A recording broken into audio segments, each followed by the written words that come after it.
Salam guru penggerak, tergerak, bergerak, menggerakkan. Perkenalkan, saya Yanuar Ari Prasetyo, calon guru penggerak angkatan 10. Saya akan memaparkan demonstrasi kontekstual modul 1.3 tentang visi guru penggerak.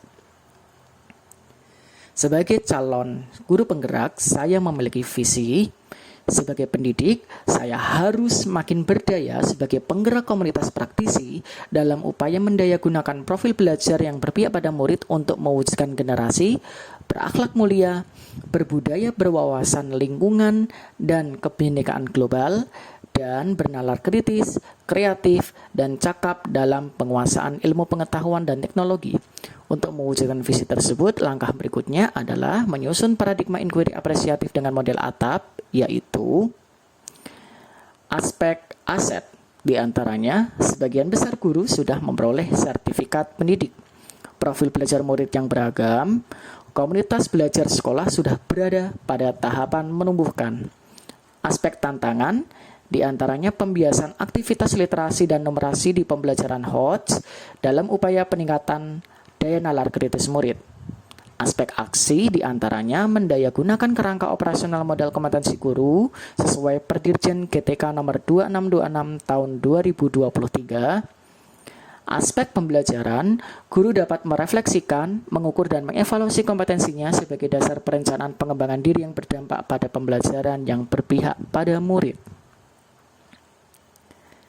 Dengan demikian, tersusunlah prakarsa perubahan saya, yaitu mendayagunakan kompetensi guru dalam peningkatan daya nalar kritis murid. Prakarsa perubahan tersebut dapat terwujud dengan manajemen perubahan yang dikenal dengan istilah BAKJA. Pertama, buat pertanyaan utama. Pertanyaan yang saya rumuskan di antaranya, apa yang harus saya lakukan untuk mendayagunakan kompetensi guru dalam peningkatan daya nalar kritis murid? Adapun tindakan yang dilakukan di antaranya mendesiminasi bimbingan teknis panduan operasional model kompetensi guru, membuka ruang dialog kebutuhan belajar dalam komunitas belajar di sekolah terkait pentingnya peningkatan daya nalar kritis murid, mengisi refleksi kompetensi sesuai jenjang jabatan di PMM, dan merencanakan tindak lanjut. Tahap berikutnya, ambil pelajaran. Pertanyaan yang saya rumuskan di antaranya, siapakah sekolah model atau tokoh yang pernah mendayagunakan kompetensi guru dalam peningkatan daya nalar kritis murid? Aktivitas apa saja yang pernah mereka lakukan untuk mendayagunakan kompetensi guru dalam peningkatan daya nalar kritis murid? Situasi apa saja yang selama ini telah mendukung peningkatan daya nalar kritis murid? Dan keterampilan apa yang sudah saya kuasai untuk mendayagunakan kompetensi? Adapun tindakan yang dilakukan di antaranya menghadirkan narasumber untuk berbagi praktik baik dalam komunitas belajar sekolah. Adapun tokohnya salah satunya Bapak Gunawan, SPD MPD, beliau pegiat peneliti belia dan guru biologi SMA Budi Utama Yogyakarta. Adapun sekolah modelnya adalah SMA Negeri 6 Yogyakarta sebagai sekolah riset. Studi tiru praktik baik dan program unggulan yang relevan dengan peningkatan daya nalar kritis murid, cek layanan fasilitas WiFi, perpustakaan, dan laboratorium dari sekolah model, bergabung di komunitas belajar musyawarah, guru pembimbing penelitian dan kewirausahaan daerah istimewa Yogyakarta. Tahapan berikutnya ialah gali mimpi. Pertanyaan yang dirumuskan di antaranya, apakah kebiasaan-kebiasaan baru yang saya bayangkan terjadi jika guru berdaya dalam meningkatkan daya nalar kritis murid? Apa saja hal-hal baru yang bisa saya lakukan dalam upaya memberdayakan kompetensi guru untuk meningkatkan daya nalar kritis murid? Dan apa hal-hal atau sumber daya yang akan terbentuk dengan pendayagunaan kompetensi guru dalam peningkatan daya nalar kritis murid?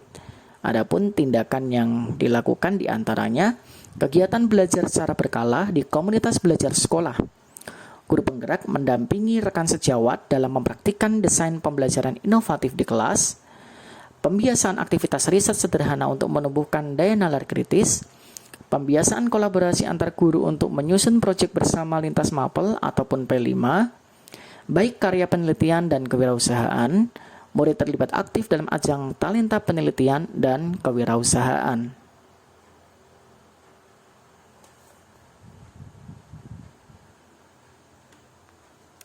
Tahap berikutnya adalah jabarkan rencana. Pertanyaan yang dirumuskan diantaranya, apa langkah sederhana dalam pendayagunaan kompetensi guru dalam upaya peningkatan daya nalar kritis murid? Apa langkah terobosan yang dapat dilakukan untuk menguatkan praktik di kelas? Adapun tindakan yang dilakukan dibagi 5 aspek. Aspek pertama, MEN. Koordinator PKG menyusun jadwal supervisi pembelajaran. Aspek material diantaranya, merencanakan bimbingan teknis penulisan karya ilmiah dan desain pembelajaran inovatif bagi guru di komunitas belajar, mendesain pembelajaran diferensiasi dan HOTS berbasis riset di kelas. Aspek mesin, asesor atau kepala sekolah memantau jadwal supervisi pembelajaran melalui PMM. Aspek metode, merancang asesmen sumatif berbasis kinerja atau performance, menyusun program unggulan penguatan nalar kritis. Aspek money, BIMTEK dianggarkan dari BOS APBD dan program unggulan dianggarkan dari dana komite. Tahap berikutnya, atur eksekusi. Pertanyaan dirumuskan diantaranya, siapa saja yang terlibat dalam pendayagunaan kompetensi guru untuk meningkatkan daya nalar kritis murid, lalu bagaimana melaksanakan, melanjutkan, dan mempertahankan agar guru tetap berdaya dalam peningkatan daya nalar kritis murid. Adapun tindakan yang dilakukan dibagi menjadi 4 aspek. Aspek planning, yaitu tim pengembang kurikulum menyusun KOSP. Aspek organizing, yaitu ikut serta sebagai partisipan pembelajaran rekan sejawat dalam rangkaian supervisi pembelajaran, memberdayakan guru sebagai konten kreator gerakan literasi sekolah dengan ragam konten. Tiap guru ikut serta berperan sebagai mentor penelitian atau kewirausahaan baik kegiatan proyek P5 maupun ajang talenta. Aspek actuating diantaranya mempraktikkan desain pembelajaran inovatif berbasis riset di kelas, menyelenggarakan program unggulan penguatan nalar kritis dalam bentuk panen karya, penelitian, dan kewirausahaan. Dan aspek terakhir, controlling, yaitu dengan cara monitoring dan evaluasi supervisi pembelajaran oleh kepala sekolah. Mari gunakan paradigma inquiry apresiatif untuk merumuskan prakarsa perubahan. Salam guru penggerak, tergerak, bergerak, menggerakkan.